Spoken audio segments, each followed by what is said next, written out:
ഉത്തരാഖണ്ഡ് വഖഫ് ബോർഡിന് കീഴിലുള്ള മദ്രസകളിൽ അടുത്ത അക്കാദമിക് വർഷം മുതൽ രാമായണം പഠിപ്പിക്കാൻ തീരുമാനം.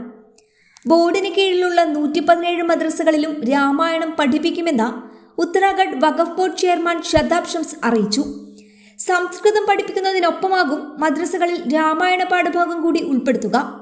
ഹരിദ്വാർ, ഡെറാഡൂൺ, നൈനിതാൾ, ഉധംസിംഗ് നഗർ ജില്ലകളിലെ 4 മദ്രസകളിലാണ് ആദ്യഘട്ടത്തിൽ രാമായണം സിലബസിന്റെ ഭാഗമാക്കുക എന്ന് ടൈംസ് ഓഫ് ഇന്ത്യ റിപ്പോർട്ട് ചെയ്തു. തെരഞ്ഞെടുത്ത 4 മദ്രസകളിലും ഡ്രസ് കോഡ് കൊണ്ടുവരും. 4 മദ്രസകളിലേക്കും പ്രിൻസിപ്പൽമാരെ ഉടൻ നിയമിക്കുമെന്നും അദ്ദേഹം വ്യക്തമാക്കി. കുട്ടികൾക്ക് അവരുടെ സംസ്കാരവുമായി ബന്ധപ്പെടാൻ രാമായണ പാഠഭാഗങ്ങൾ സഹായിക്കുമെന്നും സംസ്കൃതത്തോടൊപ്പം വേദങ്ങൾ, പുരാണങ്ങൾ, രാമായണം എന്നിവയെക്കുറിച്ച് കുട്ടികൾക്ക് അറിയാനാകുമെന്നും അദ്ദേഹം അവകാശപ്പെട്ടു. ഞങ്ങൾ ഖുർആനോടൊപ്പം രാമായണവും പഠിപ്പിക്കും. ജ്യേഷ്ഠനു വേണ്ടി എല്ലാം ഉപേക്ഷിച്ച ലക്ഷ്മണനെ കുറിച്ച് വിദ്യാർത്ഥികളോട് പറയുമ്പോൾ സിംഹാസനം ലഭിക്കാൻ വേണ്ടി സഹോദരന്മാരെ കൊന്ന ഔറംഗസേബിനെ കുറിച്ച് അവരോട് എന്തെങ്കിലും പറയേണ്ടതുണ്ടോ എന്നും അദ്ദേഹം ചോദിച്ചു. വിദ്യാർത്ഥികളെ രാമായണം നന്നായി പഠിപ്പിക്കാൻ അധ്യാപകരെ റിക്രൂട്ട് ചെയ്യാൻ പ്രിൻസിപ്പൽമാർക്ക് അധികാരം നൽകും.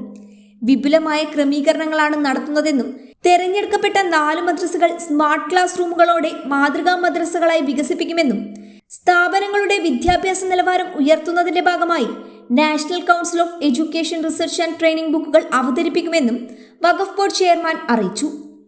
ഉത്തരാഖണ്ഡിലെ മദ്രസകളിൽ കുട്ടികളെ സംസ്കൃതം പഠിപ്പിക്കുന്നതിനെ സംസ്ഥാനത്തെ മുസ്ലിം നേതാക്കളും സംഘടനകളും ശക്തമായി എതിർത്തിരുന്നു. എന്നാൽ ഇതിനുശേഷവും മദ്രസകളിൽ രാമായണം പഠിപ്പിക്കാനാണ് സർക്കാർ തീരുമാനം. ഷതാബ് ഷംസിന്റെ പ്രസ്താവനയ്ക്ക് പിന്നാലെ രാഷ്ട്രീയ ചർച്ചകളും ആരംഭിച്ചിട്ടുണ്ട്. തീർച്ചയായും രാമായണം മദ്രസകളിൽ പഠിപ്പിക്കുമെന്ന് ബോർഡ് വ്യക്തമാക്കിയതിന് പിന്നാലെ പലതരത്തിലുള്ള പ്രതികരണങ്ങളാണ് പുറത്തുവരുന്നത്. എന്നാൽ എന്തു വന്നാലും തീരുമാനം നടപ്പിലാക്കുമെന്ന നിലപാടിലാണ് വഖഫ് ബോർഡ്.